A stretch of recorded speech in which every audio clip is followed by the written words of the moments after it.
أشهد أن محمد رسول الله.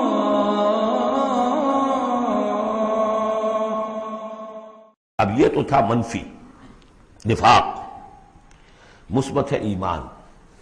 ایمان کے سلسلے میں جو باتیں سورہ حدید میں آئی تھیں، اب یہ پوری سورت، وہاں جو آیا تھا قتال اور جہاد اور حدید، یہ ساری چیزیں آئی تھیں نا، انزلنا الحدید اور انبیاء کی بعثت کا مقصد، وہ سارا مضمون سورہ صف میں آ چکا ہے.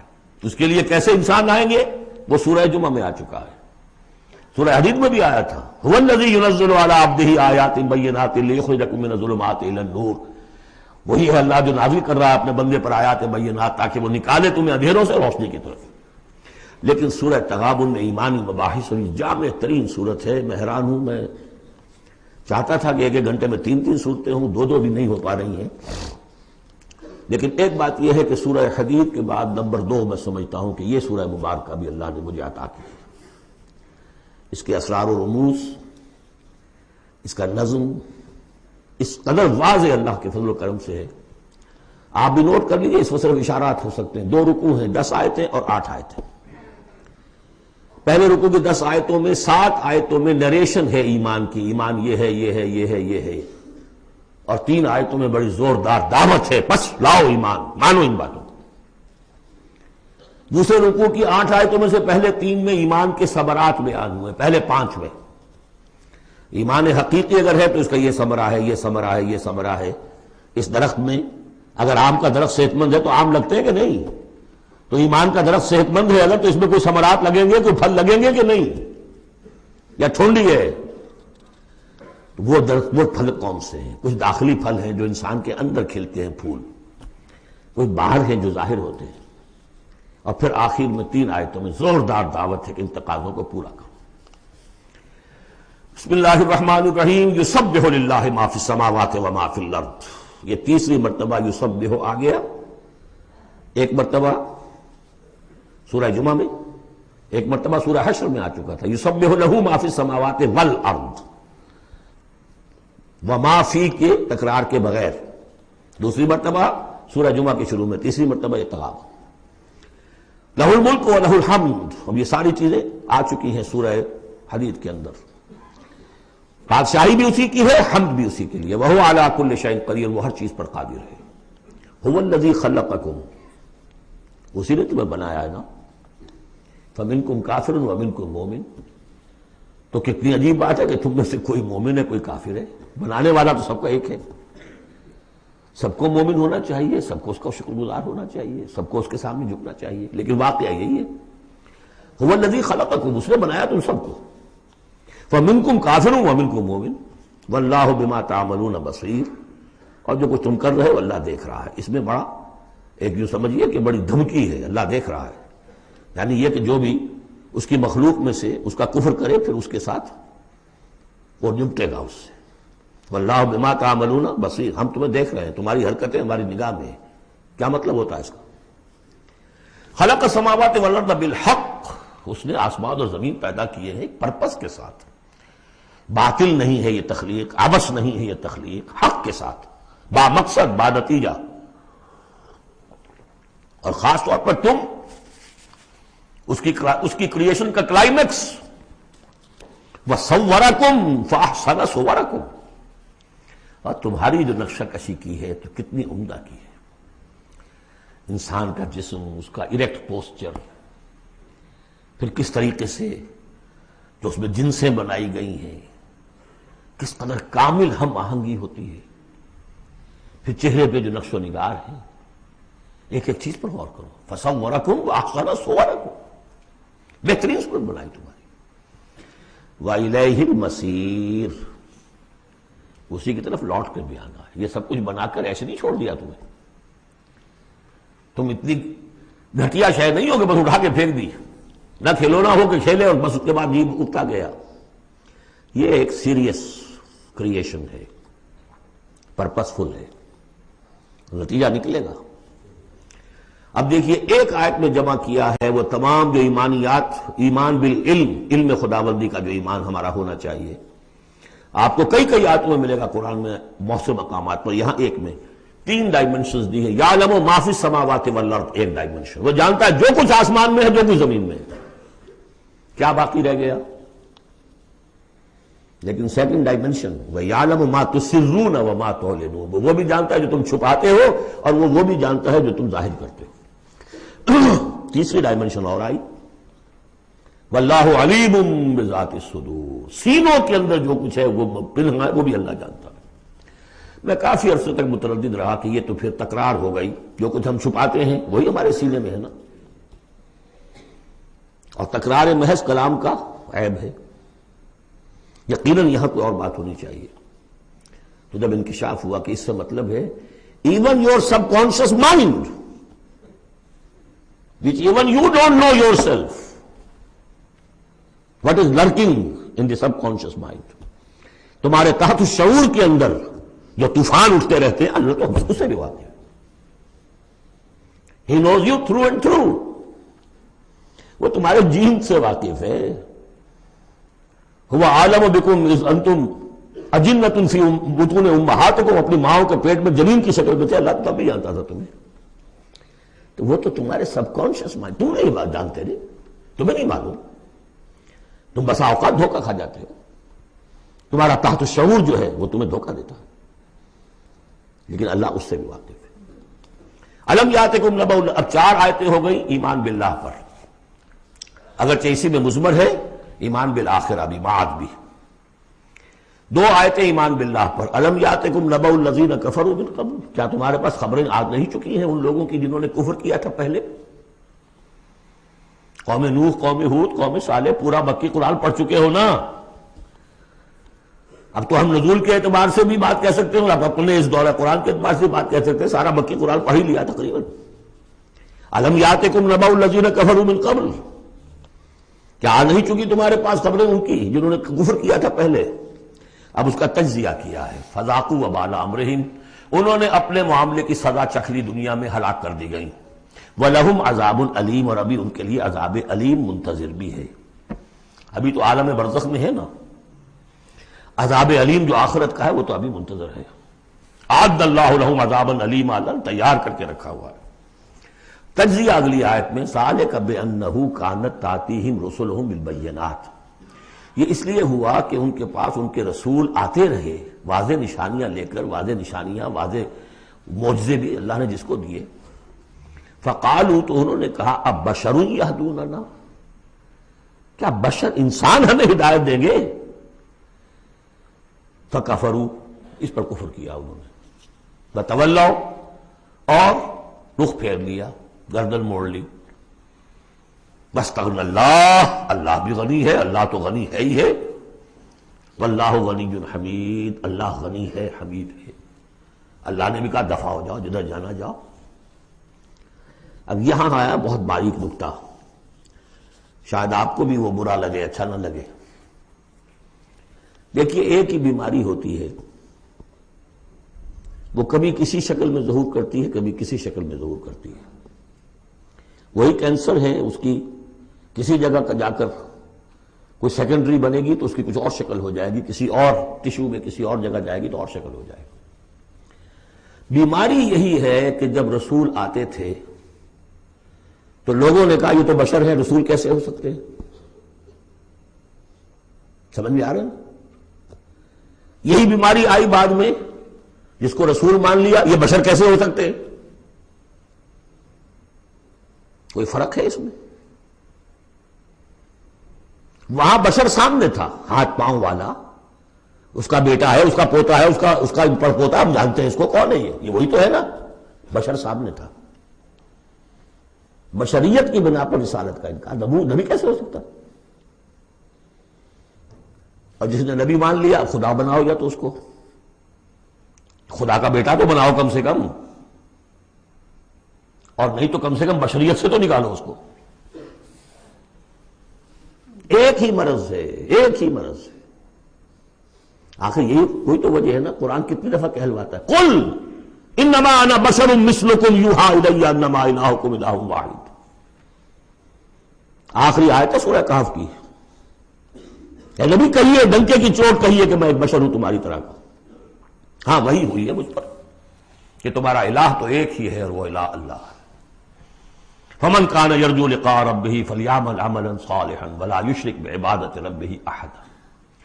البتہ ایک دوسری انتہا بھی ہمارے ہاں ہے، کچھ لوگوں نے اس نقطے کو ایمفیسائز کرنے کے لیے، جیسے ہم بھی کبھی کسی بات پر زور دینے میں کبھی کوئی لفظ ذرا مناسب سے ہٹ کر غیر مناسب لفظ ہم استعمال کر بیٹھتے ہیں۔ ہمارے بزرگوں سے بھی ہوا، کسی نے کہا بڑے بھائی بنا دیا، کسی نے کوئی اور مثال دے دی۔ ایسی بات بھی نہیں ہے۔ نبی کے بعض خصائص ایسے بھی ہیں کہ جو واقعتاً عام بشر کے نہیں ہیں۔ یہ حدیث بھی تو محمد رسول اللہ کی صلی اللہ علیہ وسلم کہ جب آپ سے یہ شکایت کی لوگوں نے، حضور آپ صوم وصال رکھتے ہیں، ہمیں نہیں رکھنے دیتے، ہمیں منع کرتے ہیں آپ۔ صوم وصال یہ ہے کہ آج روزہ رکھا اور اس کو آج شام کو افطار نہیں کیا، پھر رات چل رہا ہے وہ روزہ، اگلا دن بھی، تو 2 دن کا صوم وصال ہو گیا، اگلی روز شام کو جا کے کھولا، یہ صوم وصال ہے۔ پھر 3 دن کا، 4 دن کا آپ تو رکھتے ہیں، ہمیں اجازت نہیں دیتے۔ فرمایا ایکم مثلی، تم میں سے کون مجھ جیسا ہے؟ ابھی تو عند ربی، میں اپنے رب کے پاس رات گزارتا ہوں، وہ یطعمنی ویسقین، وہ مجھے کھلاتا پلاتا ہے۔ تو بعض پہلو ہے، نبی اپنی پشت سے بھی دیکھتا تھا صلی اللہ علیہ وسلم، ہم تو نہیں دیکھتے۔ تو خصائص ہیں۔ پھر نبی کو ساری سیر کرا دی گئی آسمانوں کی، زمین کی، کہاں لے گئے؟ عند سدرۃ المنتہی، عندہا جنت المأوی، اذ یغشی السدرۃ ما یغشی ما زاغ البصر وما طغی۔ تو یہ معاملہ بھی نہیں، لیکن بنیادی طور پر وہ انسان ہے، انسانی عواطف و میلانات بھی تھے۔ چوٹ لگتی تھی تو درد ہوتا تھا، زخم کا وار لگا ہے تو اس پہ سے خون کا فوارہ چھوٹا ہی چھوٹا ہے، بچہ فوت ہو رہا ہے تو آنکھوں میں آنسو آئے ہی آئے ہیں، کبھی بددعا بھی نکل گئی ہے۔ کیف یہدی اللہ قوما خضبوا وجہ نبیہم بالدم، سب پڑھ چکے ہیں ہم یہ پورا قرآن مجید میں۔ لیکن یہ ہے کہ رسالت کا انکار بربنائے بشریت اور بشریت کا انکار بربنائے رسالت، یہ دونوں چیزیں غلط ہیں، اور یہ ہم وزن ہیں۔ ذالک بأنہ کانت تأتیہم رسلہم بالبینات فقالوا بشر یہدوننا فکفروا وتولوا واستغنی اللہ واللہ غنی حمید۔ اب ایک آیت میں آ رہی ہے ایمان بالآخرہ، زعم الذین کفروا، ذرا اس کے زور کا اندازہ کیجئے گا، میں اپنا سا زور لگاتا ہوں، اپنی آواز کے ذریعے سے اس ایمفیسس کو واضح کرتا ہوں۔ زعم الذین کفروا ان لن یبعثوا، زوم ہو گیا ہے انہیں، غلط خیال ہو گیا ہے کہ وہ اٹھائے نہیں جائیں گے۔ قل، اب ذرا نوٹ کیجئے، بلا وربی لتبعثن ثم لتنبؤن بما عملتم، کہہ دو اے نبی کیوں نہیں، اور مجھے میرے رب کی قسم ہے۔ کون کھا رہا ہے قسم؟ محمد رسول اللہ صلی اللہ علیہ وسلم۔ لتبعثن، تم لازماً اٹھائے جاؤ گے، ثم لتنبؤن بما عملتم۔ یہ اس پر جو خطبہ تھا حضور کا، پہلا خطبہ جو آپ نے دیا ہے بنو ہاشم کو دعوت میں، وہ میرے کتابچے میں موجود ہے، دعوت اللہ اردو میں اور کال ٹو اللہ انگریزی میں، اس کا متن موجود ہے، وہ ہے کہ اس کی شرح ہے۔ واللہ لتموتن کما تنامون ثم لتبعثن کما تستيقظون ثم لتجزون بالاحسان واحسانا، واللہ لتموتن کما تنامون، خدا کی قسم تم سب مر جاؤ گے جیسے روزانہ رات کو سو جاتے ہو، ثم لتبعثن کما تعملون ثم لتبعثن کما تستيقظون، جیسے روزانہ صبح کو بیدار ہو جاتے ہو ایسے اٹھا لیے جاؤ گے قیامت کے دن۔ ثم لتحسبن بما تعملون، پھر تمہارا حساب کتاب لیا جائے گا جو تم نے عمل کیا ہے۔ ثم لتجزون بالاحسان احسانا وبالسوء سوءا، پھر بدلہ ملے گا بھلائی کا بدلہ، برائی کا بدلہ۔ وانھا لجنۃ ابدا او لنار ابدا۔ قل بلا وربی لتبعثن ثم لتنبؤن بما عملتم وذلک علی اللہ یسیر، اور یہ اللہ پر بہت آسان ہے۔ 7 آیتیں پوری ہو گئیں، 4 ذات و صفات، 2 رسالت، 1 آخرت۔ اب سنیے، فآمنوا باللہ، یہ فا بہت اہم ہے یہاں پر، بس ایمان لاؤ اللہ پر اور اس کے رسول پر، والنور الذی انزلنا، اس نور پر جو ہم نے نازل فرمایا، واللہ بما تعملون خبیر، جو کچھ تم کر رہے ہو اللہ اس سے باخبر ہے۔ اب یہاں دیکھیے ریورس ہو جائے گا آرڈر، ریشو پروپورشن۔ اب یہاں ایک آیت میں اللہ اور اس کے رسول کا ذکر آ گیا، اور اس میں بھی واللہ بما تعملون خبیر کے اندر آخرت کا ذکر ہے، اللہ باخبر ہے، تو اللہ کے پاس یہ ساری خبریں اس نے رکھی ہوئی ہیں، کوئی ریسرچ، وہ تھیسس لکھنا ہے اس کو، تمہیں سزا دینے کے لیے. لیکن اب دو آیتیں آ رہی ہیں شاندار آخرت کے لیے. یوم یجمعکم لیوم الجمع ذالک یوم التغابن، جس دن کے وہ جمع کرے گا تمہیں اس جمع ہونے والے دن، وہ ہے ہار اور جیت کے فیصلے کا دن. جو اس وقت جیتا وہ جیت گیا، جو اس وقت ہارا وہ ہار گیا. یہ دنیا کی ہار اور جیت کیا ہے؟ کچھ بھی نہیں. ایک ڈرامے کے اندر کوئی جیت گیا کوئی ہار گیا، نہ وہ جیت ہے اور نہ یہ ہار ہے. اصل جیتا وہ جو وہاں جیتا، اصل ہارا وہ جو وہاں ہارا. ذالک یوم التغابن، وہ ہے ہار اور جیت کے فیصلے کا دن. ومن یؤمن باللہ، جیت کس کی ہوگی؟ جو ایمان لائے اللہ پر، ویعمل صالحا، اور عمل کرے اچھے. اس کی تفصیل کچھ آگے آ جائے گی کیا کیا عمل کرنے ہیں. یکفر عنہ سیئاتہ، اللہ تعالیٰ اس سے اس کی برائیوں کو دور کر دے گا. ویدخلہ جنات تجری من تحتہا الانہار، اور ان باغات میں داخل کرے گا جن کے دامن میں ندیاں بہتی ہوں گی. خالدین فیہا ابدا، وہ رہیں گے اس میں ہمیشہ ہمیش. ذالک الفوز العظیم، یہ ہے بڑی کامیابی. والذین کفروا وکذبوا بآیاتنا اولئک اصحاب النار خالدین فیہا، اور جو لوگ انکار کریں گے اور تکذیب کریں گے ہماری آیات کی، وہ ہوں گے جہنمی اور رہیں گے اس میں ہمیشہ ہمیش. وبئس المصیر، اور یہ برا ٹھکانہ ہے. 10 آیات میں ایمانیات ثلاثہ کی بہترین جامع ترین تعبیر، تجزیہ، اور ایک زوردار دعوت ایمان. فآمنوا باللہ ورسولہ. اب جو 8 آیات ہیں، 3 میں اب 5 میں اب ثمرات ایمانی. پہلا ثمرہ کیا ہے؟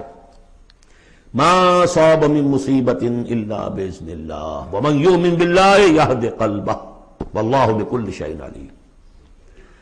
اگر اللہ پر ایمان حقیقت میں دل میں پیدا ہو گیا تو تمہیں معلوم ہے کہ پتہ تک جنبش نہیں کر سکتا جب تک کہ اللہ کا اذن نہ ہو. تم پر کوئی مصیبت کیا بغیر اللہ کے اذن کے آ گئی ہے؟ کیا بغیر اس کے علم کے آ گئی ہے؟ اور اگر اللہ کی اذن سے آئی ہے تو تمہارے ایمان کا تقاضا ہے کہ سمجھو کہ اس میں خیر ہی ہوگا، چاہے یہ مجھے اس وقت بری لگ رہی ہے، مجھے اچھی نہیں لگ رہی ہے، خیر ہوگا. عسیٰ ان تکرہوا شیئا وہو خیر لکم. لہذا بندہ مومن کی زبان پر کیا دل میں بھی کبھی اللہ کے خلاف شکایت کا انداز پیدا نہ ہو. یہد قلبہ، تسلیم و رضا، جو اللہ کی طرف سے آئے. ہم بھی تسلیم کی خو ڈالیں گے، بے نیازی تیری عادت ہی صحیح. نہ شبد نصیب دشمن کے شبد ہلاک تیرت، سر دوستاں سلامت کے تو خنجر آزمائی. اے اللہ جو تیری طرف سے خیر، بیدک الخیر. یہ تسلیم و رضا ہے، مقام تسلیم. علامہ اقبال نے بہت پرشکو انداز میں کہا ہے کہ اقدہا کے مقام رضا کشود مرا، برو کشید ز پیچا کے ہست و بود مرا. آدمی میں تکلیف کیوں آئی، کیا آئی، اس نے کیا، اس نے کر دیا، یہ ہو گیا تھا، وہ ہو گیا تھا، یہ نہیں کرنا چاہیے تھا، میں نے یہ کام غلط کیا. لگے رہو اسی پیچ و تاب. بندہ مومن کہتا ہے جو آیا میرے رب کے حکم سے آیا. کس کوئی بھی ذریعہ بن گیا ہو وہ ٹھیک ہے، اس کے بدلہ لیں وہ ٹھیک ہے، وہ قانون کا معاملہ ہے. وَلَكُمْ فِي الْقِصَاصِ حَيَاةٌ يَا أُولِي الْأَلْبَابِ. اللہ کے خلاف شکایت نہیں. برو کشید نہ پیچا کہ ہست بود مرا، یہ ہے، یہ تھا، یہ کیوں ہو گیا، یہ کیسے ہو گیا، اس سارے چکر سے مجھے نکال لیا. کس چیز نے نکال لیا؟ کہ عقدہا کے مقام رضا کشود مرا. یہ مقام رضا نے کیسے کیسے میرے عقدے حل کر دی. اب میں تفصیل میں جا نہیں سکتا، اس پر میرے بڑے بڑے کیسز موجود. یہ بتایا میں بھول گیا ہوں آپ کو کہ وہ جو منتخب نصاب جس کا میں تذکرہ کرتا آیا ہوں، یہ ساری صورتیں ان میں داخل ہیں. یہ اس کا چوتھا حصہ جو تھا سورہ صف، سورہ جمعہ، سورہ تغابن، سورہ منافقون، اور یہ سورہ تغابن دوسرے حصے کی صورت ہے. یہ ایمان کی حقیقت پر سورہ فاتحہ، سورہ آل عمران کی آخری آیات، سورہ نور کی آیات نور، اور پھر یہ تغابن. تو پہلا ہے نتیجہ تسلیم و رضا. دوسرا نتیجہ یہ تو اندر نکلا نا، دل کے اندر احساسات ہیں. یہ پھول اندر کھلتا ہے، باہر نظر نہیں آتا. باہر نظر آنے والا بڑا پھول کیا ہے؟ وَأَطِیعُوا اللَّهَ وَأَطِیعُوا الرَّسُولَ فَإِن تَوَلَّیْتُمْ فَإِنَّمَا عَلَىٰ رَسُولِنَا الْبَلَاغُ الْمُبِینُ. اطاعت کرو اللہ کی اور اطاعت کرو رسول کی، پھر اگر تم پیٹھ موڑ لو گے تو جان لو کہ ہمارے رسول پر سوائے صاف صاف پہنچا دینے کی کوئی ذمہ داری نہیں، باقی تمہیں خود جواب دہی کرنی پڑے گی۔ اس نے پہنچا دیا، اس نے حکم بتا دیا، اللہ کا یہ حکم ہے۔ وَأَحَلَّ اللَّهُ الْبَيْعَ وَحَرَّمَ الرِّبَا، تم پڑے رہو اپنے الجھنوں میں اور اشکالات میں، انما البیع مثل الربا، لیکن احل اللہ البیع وحرم الربا، اللہ نے حلال کیا بیع کو، حرام کیا ربا کو۔ ہو آر یو، یہ ہو آر یو سے مجھے وہ شعر بھی یاد آ گیا ہے جو مقام تسلیم و رضا پر کہا ہے اکبر الہٰبادی نے، رضائے حق پہ راضی رہ، یہ حرف آرزو کیسا یوں ہو جائے۔ اچھا تم اللہ کو سکھا رہے ہو، یو وانٹ ٹو ٹیچ ہم آرزو، رضائے حق پہ راضی رہے، یہ حرف آرزو کیسا، خدا خالق، خدا مالک، خدا کا حکم تو کیسا، وہی ہو آر یو، اللہ نے فیصلہ کیا ہے یہ حرام ہے یہ حلال ہے، تم اللہ کو مانتے ہو کہ نہیں، نمبر 1، رسول کو مانتے ہو کہ نہیں، نمبر 2، قرآن کو مانتے ہو کہ نہیں، نمبر 3، پھر کوئی دلیل نہیں، نو آرگیومنٹس، آئیدر اوبے اور گو اوے، تیسرا راستہ کوئی نہیں۔ وَأَطِيعُوا اللَّهَ وَأَطِيعُوا الرَّسُولَ وَإِن تَوَلَّيْتُمْ فَإِن تَوَلَّيْتُمْ فَإِنَّمَا عَلَىٰ رَسُولِنَا الْبَلَاغُ الْمُبِينُ اللَّهُ لَا إِلَٰهَ إِلَّا هُوَ وَعَلَى اللَّهِ فَلْيَتَوَكَّلِ الْمُؤْمِنُونَ، پھر ایک پھول اندر جو کھلا ہے دل میں کھلے گا، ذہن میں کھلے گا، توکل۔ اللہ ہی وہ ہے کہ جس کے سوا کوئی الہ نہیں، اس کی مرضی کے بغیر کوئی چیز جنبش نہیں کر سکتی، تمہارے کیے کیا ہو جائے گا، کچھ نہیں ہوگا، تمہارا کام ہے اپنی سی محنت کر کے نتیجہ اللہ پر۔ سارے وسائل موجود ہو تب بھی یہ نہ سمجھنا کہ یہ کام میں کر سکتا ہوں، گاڑی ہے آج ہی ٹیوننگ بھی کرائی ہے، اس کے ٹینک بھی فل ہے، سب کچھ ٹھیک ہے، میں صبح ضرور جاؤں گا، نہیں جا سکتا۔ جب بھی یہ کہو گے ایمان سے دور ہو گئے۔ وَلَا تَقُولَنَّ لِشَيْءٍ إِنِّي فَاعِلٌ ذَلِكَ غَدًا إِلَّا أَن يَشَاءَ اللَّهُ، کبھی مت کہنا کہ یہ کام میں کل ضرور کروں گا مگر انشاءاللہ کے ساتھ، اللہ چاہے گا تو ہوگا ورنہ نہیں۔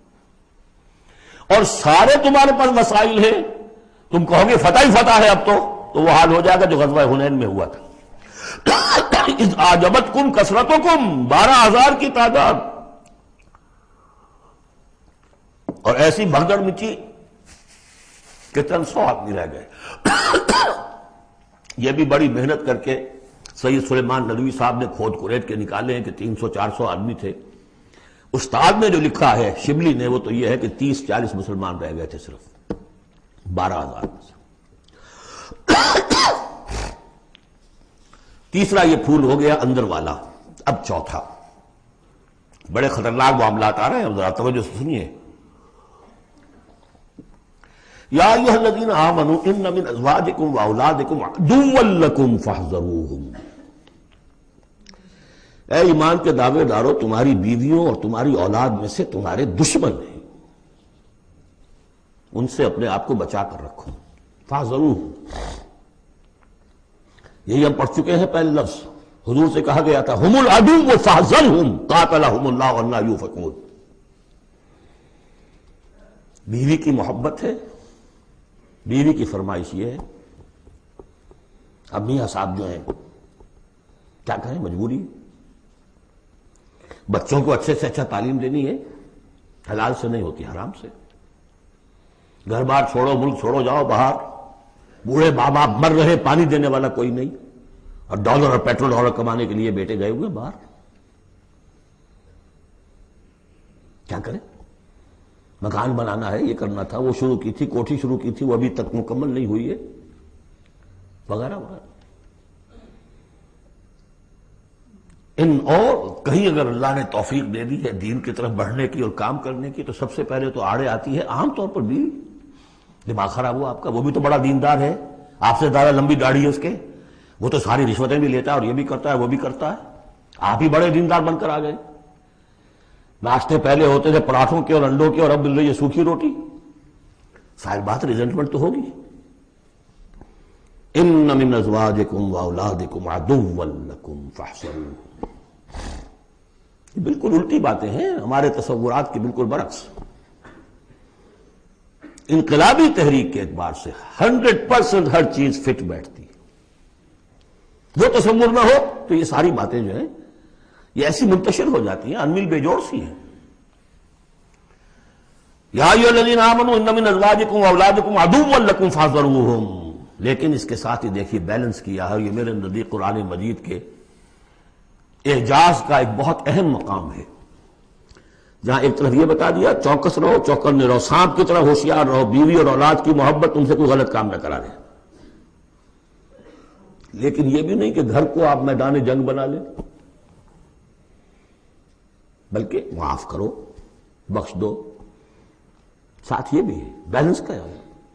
وَإِن تَعْفُوا وَتَصْفَحُوا وَتَغْفِرُوا، تین الفاظ آ رہے ہم معنی، اگرچہ معنی مختلف ہے۔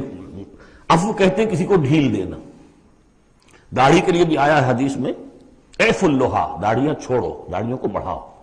عفو کے معنی ایک تو پکڑ لیا فوراً چھوڑو، ڈھیل دو۔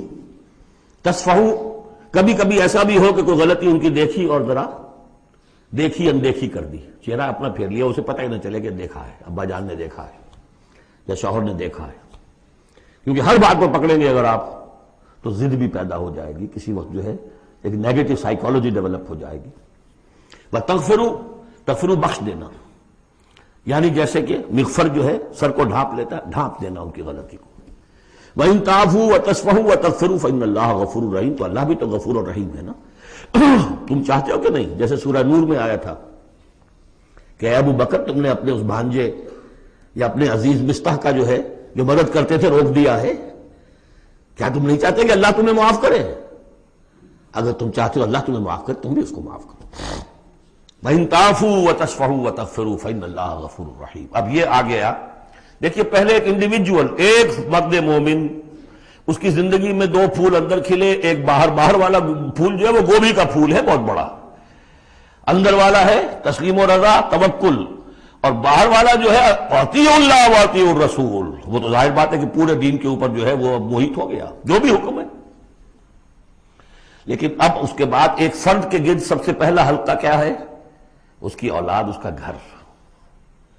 ان من ازواجکم واولادکم عدوا لکم، یہ تمہارا ایٹیچیوڈ ہونا چاہیے اپنے گھر میں۔ ایک طرف تو وہ جو طبعی محبتیں اللہ نے ڈالی ہوئی ہیں، کہیں وہ تم سے تمہاری منزل کھوٹی نہ کرا دیں، کہیں دین کے راستے پر بڑھنے سے رکاوٹ نہ بن جائے، ہوشیار ہو، فاحذروہم، ان سے بچو۔ لیکن ساتھ ہی ہے کہ گھر کی فضا کے اندر عفو، درگزر۔ دوسرا انما اموالکم واولادکم فتنہ، جان لو تمہارے مال اور تمہاری اولاد تمہارے لیے فتنہ ہے، اسی پر تو ہم آزما رہے ہیں تمہیں۔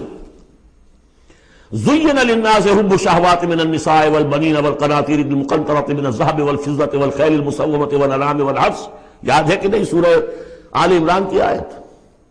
اللہ نے یہ محبتیں ڈالی ہیں، کبھی تو امتحان ہے، آزمائش ہے، یہ محبتیں ہی نہ ہو تو سب کے سبھی اللہ کے بندے بن جائیں۔ دیکھنا تو یہی ہے کہ تم کس کس چیز کو، کس کس ریزسٹنس کو، کس کس ہرڈل کو عبور کر کے آ سکتے ہو ہمارے پاس۔ انہیں پتھروں پہ ہو کر اگر آ سکو تو آؤ، میرے گھر کے راستے میں کوئی کہکشاں نہیں ہے۔ جنت جو ہے وہ بہت ناپسندیدہ چیزوں سے گھیر دی گئی ہے۔ تو یہ اموال اولاد یہ تمہارے لیے فتنہ ہے، جانچے جا رہے۔ اولاد کو کیا بنانے کی فکر کی تھی تم نے؟ بندہ مومن بنانے کی فکر کی تھی یا ایک پیسہ کمانے والی مشین بنانے کی فکر کی تھی؟ اور اچھی طرح جان لیجئے کسی شخص کے دل میں ایمان کتنا ہے، اس کا اصل انڈیکس وہ یہ ہے کہ وہ اپنی اولاد کو کیا بنا رہا ہے۔ اس نے خود کتنا ہی بہروپ جو ہے وہ بنا بیٹھا ہو، بہت بڑا عالم دین اور مسند نشین اور بہت بڑا صوفی اور بہت بڑا مرشد، لیکن یہ دیکھیے اس نے اپنی اولاد کو کیا بنانے کی کوشش کی ہے۔ اس کا اصل جو باطن ہے وہ وہاں نظر آئے گا، ویلیوز جو اس کے اندر ہیں وہ وہاں نظر آئیں گے۔ اب آئی تیسری بات، انما اموالکم واولادکم فتنہ واللہ عندہ اجر عظیم، اللہ ہی کے پاس اجر عظیم ہے۔ اولاد سے بھی تم یہ نہ سمجھنا کہ تمہارے بڑھاپے کا سہارا بن جائے گا، یہ بھی کچھ پتہ نہیں، کیا پتہ یہی اولاد بڑھاپے میں ٹھوکریں بھی مارے، ٹھوکریں اگر پاؤں سے نہیں ماریں گے زبان سے ماریں گے، سینہ تان کر کھڑے ہو کر کہیں گے، باتیں کریں گے، ابا جان کیا آپ باتیں کرتے ہیں، ڈکیا دوسری باتیں آپ کرتے ہیں، زمانہ بدل گیا، آپ کو کیا معلوم۔ لیکن اب آ رہا خلاصہ، فاتقوا اللہ ما استطعتم واسمعوا واطیعوا وانفقوا خیرا لانفسکم۔ اللہ کا تقوی اختیار حد امکان تک، اور سنو اور اطاعت کرو، سنو اور اطاعت کرو۔ اطیعوا الرسول تو پہلے آ چکا تھا، یہاں یہ کیوں کہا گیا؟ سوچا کبھی آپ نے؟ اس لیے کہ رسول کی اطاعت، رسول کے زمانے میں رسول کے امیر جس کو مقرر کیا اس کی اطاعت بھی تھی کہ نہیں؟ من اطاعنی فقد اطاع اللہ ومن عصانی فقد عصى اللہ ومن اطاع امیری فقد اطاعنی ومن عصى امیری فقد عصانی۔ غزوہ احد میں اصل جو معصیت ہوئی تھی، نافرمانی ہوئی تھی، وہ کمانڈر کی ہوئی تھی، جہاں سے کہ تیر انداز ان کے حکم کے باوجود، روکنے کے باوجود چلے گئے تھے۔ کیسے سزا دی اللہ نے؟ پھر حضور کے زمانے میں تو حضور سے آئندہ کون ہوں گے؟ کوئی اللہ کا بندہ ہوگا جو پھر کھڑا ہو، من انصاری اللہ، جو دین کا ہی کام کرنے کے لیے داعی کھڑے ہوئے ہیں، دعوتیں ہیں، اصل بندہ شہید کھڑے ہوئے، مولانا مودودی کھڑے ہوئے، مولانا الیاس صاحب کھڑے ہوئے، پچھلی صدیوں میں سید احمد بریلوی کھڑے ہوئے، لوگ کھڑے ہوتے رہیں گے۔ من انصاری اللہ، کون ہے جو میرے ساتھ ہاتھ بٹائے؟ اب آپ دیکھیے اس زمانے میں کون ہے؟ قبول کیجئے، فاسمعوا واطیعوا، پھر اس کا حکم سنیے اور مانیے۔ ڈسپلن پارٹی، ورنہ کیا ہوگا؟ کچھ بھی نہیں۔ عید آزاداں شکوہ ملک و دین اور عید محکومہ ہجوم مومنین، یہ 30 لاکھ کا ہجوم مومنین ہے جو حج میں ہوتا ہے۔ اگر یہ جماعت ایک ہوتی کسی ایک امیر کے نیچے 30 لاکھ کی، ایک امیر، عظیم الشان انقلاب۔ وانفقوا، اور خرچ کرو، خیرا لانفسکم، یہی تمہارے لیے، خود اپنے لیے بہتر ہے، لگا دو جو بھی کچھ دیا ہے۔ وہی دیکھیے جہاں پہ سورہ حدید، آمنوا باللہ ورسولہ وانفقوا مما جعلکم مستخلفین فیہ فالذین آمنوا منکم وانفقوا لہم اجر کبیر ومن یوق شح نفسہ فاولئک ھم المفلحون، اور جو اپنی جی کے لالچ سے بچا لیے گئے، بخل سے نجات پا گئے، وہی ہیں کہ جو اصل میں فلاح، آخری فلاح کو پہنچیں گے۔ ان تقرضوا اللہ قرضا حسنا، اگر تم اللہ کو قرض حسن دو، یضاعف لکم، وہ تو اس کو تمہارے لیے دگنا کرے گا، چوگنا کرے گا، 700 گنا کرے گا، فیغفر لکم، اور تمہیں بخش دے گا۔ واللہ شکور حلیم، اللہ شکور بھی ہے، حلیم بھی ہے۔ شکور اتنا ہے کہ تم جو بھی کچھ کرتے ہو قدر کرتا ہے کہ میرے بندے نے یہ کیا میرے لیے، اور حلیم اتنا ہے کہ تم نہیں بھی دیتے تو فوراً تمہاری گردن نہیں ناپتا، حلیم التبع ہے۔ عالم الغیب والشہادہ، وہ جاننے والا ہے کھلے اور چھپے کا، تمہارے سامنے جو کچھ ہے وہ بھی اور جو تم سے غائب ہے اس کا بھی۔ العزیز الحکیم، یہ وہ صورت تھی جس کے شروع میں العزیز الحکیم نہیں آیا تھا، یہاں اختتام پر آ گیا، وہ العزیز ہے الحکیم۔